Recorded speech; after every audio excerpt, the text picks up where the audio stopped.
বন্ধুরা, রোশনাই ধারাবাহিকের আগামী পর্বে দেখানো হবে রোশনাই মিসিং, আর সেই প্রোডাকশন বয়কেও কোথাও খুঁজে পাওয়া যাচ্ছে না। আদিত্য, আরণ্যক, ছোট, লালন থানায় আসে। ছোট আরণ্যককে বলে, আমার মনে হয় এই সব কিছু রাজেশ করেছে, আর রাজেশের সাথে জড়িত আছে সুরঙ্গমা। কথাটা শুনে আরণ্যকও সায় দেয় আর পুলিশ অফিসারকে রাজেশের নাম বলে। এরপরেই পুলিশ অফিসার জরুরি কেসে থানা থেকে বেরিয়ে যায়। ছোট লালনকে বলে কমিশনার স্যারকে ফোন করে সব ঘটনা বলতে। আর হ্যাঁ, রাজেশের সাথে সাথে সুরঙ্গমার নাম অবশ্যই বলবে। এরপরেই ছোট আরণ্যক আদিত্যকে নিয়ে বাড়ি ফিরে যায়। আজ বাড়িতে ফিরে ছোট সুরঙ্গমার সাথে বোঝাপড়া করবে। অন্যদিকে লালন কমিশনার স্যারের জন্য থানায় অপেক্ষা করে। সুরঙ্গমা রাজেশের নামে কেস করবে সে। এরপর দেখানো হয় রাজেশ রোশনাইকে যেই নদীতে ডুবিয়ে দিয়েছে সেই নদীরই অন্য এক সাইডে একজন সাধু পুজো করতে আসেন। আর তখনই তিনি নদীতে গাড়ি ডুবে থাকতে দেখতে পান। সাধু তখন চিৎকার করে গ্রামবাসীকে ডাকেন। সাধুর চিৎকার শুনে কয়েকজন এগিয়ে আসে।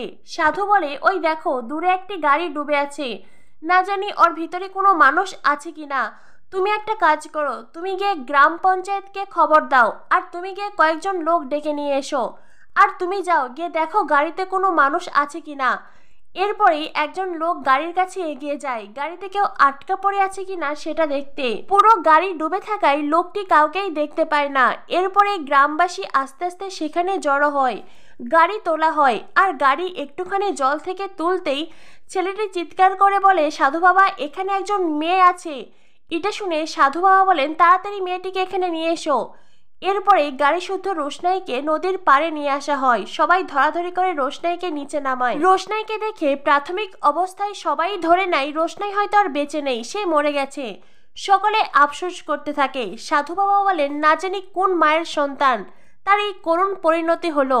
তখনই সেখানে একজন সাংবাদিকও উপস্থিত ছিলেন, তিনি ছবি তুলছিলেন। সাংবাদিক বলেন, আমরা তো কেউই জানি না ওর নাম কি, ওর ঠিকানা কোথায়, কি বা ওর পরিচয়। সাধু বাবা বলেন, আপনি তো সাংবাদিক, তাই না? সাংবাদিক বলে, হ্যাঁ। সাধু বাবা বলে, তো আপনি তো নিউজ করলেই ওর নাম ঠিকানা পরিচয় পাওয়া যাবে। সাংবাদিক তখন রোশনাইয়ের ছবি সহ কিছু ভিডিও নেয়। সাধু বাবা গ্রামবাসীকে বলে, মেয়েটি হয়তো আর বেঁচে নেই, তবে মেয়েটিকে তো এইভাবে ফেলে দিতে পারি না। মেয়েটিকে এখন আমরা সবাই মিলে আশ্রমে নিয়ে যাই, তারপরে না হয় ওর সৎকারের ব্যবস্থা করব। সবাই মিলে ধরাধরি করে রোশনাইকে সাধু বাবার আশ্রমে নিয়ে যায়। এদিকে আরণ্যক থানা থেকে ফিরলেই আরণ্যকের মা আরণ্যককে বলে, বাদশা, তোমার শরীরের এই অবস্থা, তুমি তাও বাহিরে ছোটাছুটি কেন করছো? কেন বাহিরে গিয়েছিলে? আরণ্যক বলে, রোশনাইকে খুঁজে পাওয়া যাচ্ছে না। তোমার কি মনে হয় এই অবস্থায় আমি বাড়িতে বসে থাকবো?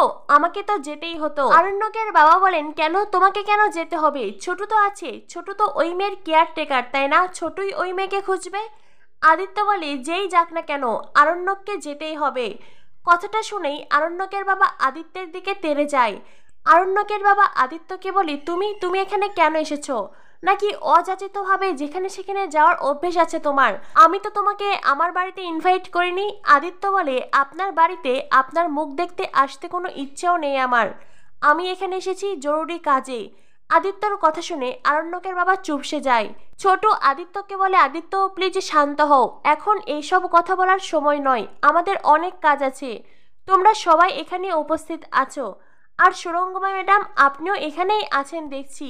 কথাটা শুনে হয়তো তোমাদের সবার খুব ভালো লাগবে।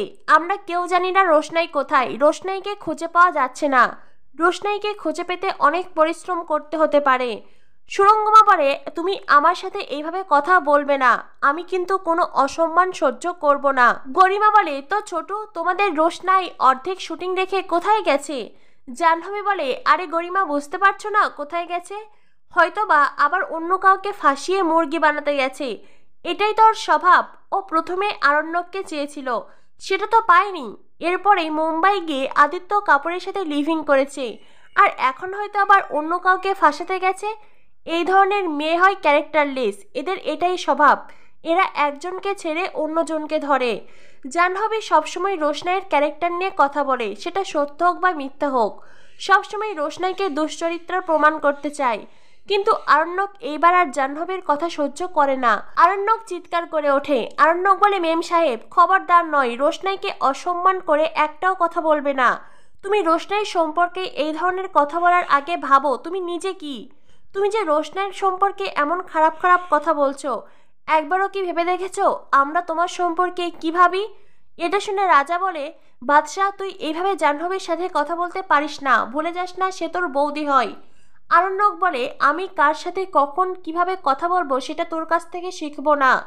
গরিমা বলে, জাহ্নবীদি যদি রোশনাইকে কিছু বলেও থাকে তাতে তোমার কি যায় আসে? তোমার কেন এত খারাপ লাগছে আরণ্যক? আরণ্যক বলে, গরিমা কারণ আমি রোশনাইকে ভালোবাসি।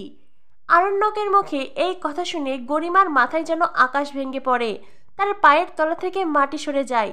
আরণ্যক যে পরিবারের সবার সামনে দাঁড়িয়ে এই কথা বলবে এইটা গরিমা কল্পনাও করতে পারেনি। আরণ্যক যেন 100 কথার এক কথা বলে সবাইকে চুপ করে দিয়েছে। গরিমা আরণ্যককে বলে, আরণ্যক তুমি এত বড় একটা কথা সবার সামনে দাঁড়িয়ে কি করে বলতে পারো? তুমি এই সাহস কোথায় পেলে? আরণ্যক বলে, গরিমা আমি মৃত্যুর মুখ থেকে ফিরে এসেছি, মৃত্যুকে এত কাছ থেকে দেখেছি যে আমি আর অন্য কোনো কিছুকে ভয় পাই না। আর আমি এতটুকু বুঝে গেছি, আমি যদি মরেও যাই তাতে হয়তো তুমি 2-4 ফোঁটা চোখের জল ফেলতে, এছাড়া তোমার আর কিছুই হতো না।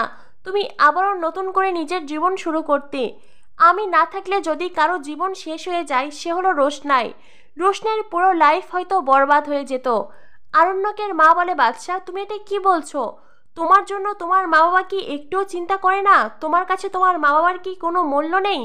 আরণ্যক বলে, মা আমি সেই কথা একবারও বলিনি, আমি শুধু বলেছি রোশনাই আমার জীবনের সব কিছু। সুরঙ্গমা আরণ্যককে বলে, আরণ্যক রোশনাইকে কোথাও খুঁজে পাওয়া যাচ্ছে না, সেই জন্য তুমি আমার মেয়েকে অসম্মান করতে পারো না। রোশনাই তার কাজের জায়গা থেকে উধাও হয়েছে, তাতে আমাদের কি দোষ? তুমি আমাদের সাথে এমনভাবে কেন কথা বলছো? আর তাছাড়াও আরণ্যক একটা কথা কান খুলে শুনে রাখো, আমার মেয়ে বলেই এত কিছু সহ্য করেও তোমার সাথে আছে, অন্য কেউ হলে না তোমাকে অনেক আগেই ছেড়ে চলে যেত। ছোট তখন আরণ্যককে বলে, বাদশাহ তুই শান্ত হো, এখন এইসব কথা বলে কোনো ফায়দা উঠবে না, এখন আমাদের আসল বিষয়ে ফোকাস করতে হবে। সুরঙ্গমা আরণ্যককে বলে, তুমি তোমার স্ত্রীর সামনে দাঁড়িয়ে বলছো তুমি রোশনাইকে ভালোবাসো। আরণ্যক তোমার সাহস দেখে আমি অবাক হয়ে যাচ্ছি। আরণ্যক বলে, আপনি যাকে আমার স্ত্রী বলছেন সে 2 দিন আগেও দুবাই গিয়েছিল। কেন বলুন তো? নিজের ক্যারিয়ারের জন্য। অসুস্থ আমাকে রেখে ও নিজের কাজ করতে গিয়েছিল। অন্যদিকে রোশনাই ওর সব কাজ ফেলে আমার সেবা করেছে, আমাকে সারিয়ে তুলেছে। আজ যে আমি সুস্থ হয়ে আপনাদের সামনে দাঁড়িয়ে আছি এটা শুধুমাত্র রোশনাইয়ের জন্য। আর এখানেই গরিমা আর রোশনাইয়ের পার্থক্য। গরিমা আমার জন্য যা করতে পারেনি রোশনাই আমার জন্য সেইটা করেছে। আরণ্যকের বাবা বলেন, বাদশাহ তুমি এখনো পুরোপুরি সুস্থ হওনি, ডক্টর এখনো তোমাকে রেস্টে থাকতে বলেছেন। তবে তুমি থানায় কেন গিয়েছিলে? ছোট বলে মেজদা, বাদশাকে এইসব কথা বলে কোনো লাভ নেই, রোশনাইকে খুঁজে পাওয়া যাচ্ছে না, এ অবস্থায় ও যে বাড়িতে থাকবে না সেটা তো তোরা ভালো করেই জানিস। আরণ্যকের মা তখন ছোটকে বলে, তোমার জন্যই আমার ছেলের মাথা পুরো খারাপ হয়ে গেছে, তুমি ওকে প্রশ্রয় দিয়ে নষ্ট করেছ। রাজা বলে, ছি ছোট ছি, তোমাকে দেখে আমাদের লজ্জা হচ্ছে, তুমি তো নিজে কোনো কাজ করতে পারো না, বাদশাহ তোমাকে 2-4 টাকা দেয় বলে তুমি সবসময় ওর গুণগান গাও, ও যা অন্যায় করে তুমি ওকে প্রশ্রয় দাও। কথাটা শুনে আরণ্যক ছোট দুজনেই রাজার দিকে তাকায়। ছোটকে এত বড় বড় কথা বলার অধিকার রাজাকে কে দিয়েছে? রাজা ছোটকে আরো বলে, তুমি তো বলো বাদশাহ তোমার ছেলে, তোমার সন্তানের মতো, অথচ নিজের স্বার্থের জন্য তাকেই তুমি অন্য খারাপ পথে চালিত করছো। রাজার কথা শুনে আরণ্যক রেগে যায়। আরণ্যক চিৎকার করে বলে, আর একটাও কথা নয়, একদম চুপ। তুই তো নিজে তোর মা বাবার খোঁজ খবর রাখিস না, তোর মা এই বাড়িতে রান্নার লোকের কাজ করে আর তুই আর তোর বউ বসে বসে খাস। তোরা তো নিজের মা বাবাকে সম্মান করিস না, তোর বউ তো নিজের শাশুড়িকে একটু সাহায্য করে না, সবসময় আমার মায়ের পিছনে ঘুরঘুর করে, কারণ তোরা জানিস তোরা কোথায় গেলে লাভবান হতে পারবি। তোরা নিজেদের পরিবারের রাজনীতি করে চলিস, তোর মুখে তো এইসব কথা মানাই না, একদম চুপ হয়ে থাকবি। আরণ্যক রাজাকে আচ্ছা মতন ধুয়ে দেয়। তো বন্ধুরা, কি হতে চলেছে রোশনাই ধারাবাহিকে? পরবর্তী আপডেট পেতে আমাদের সাথেই থেকো। ধন্যবাদ সবাইকে।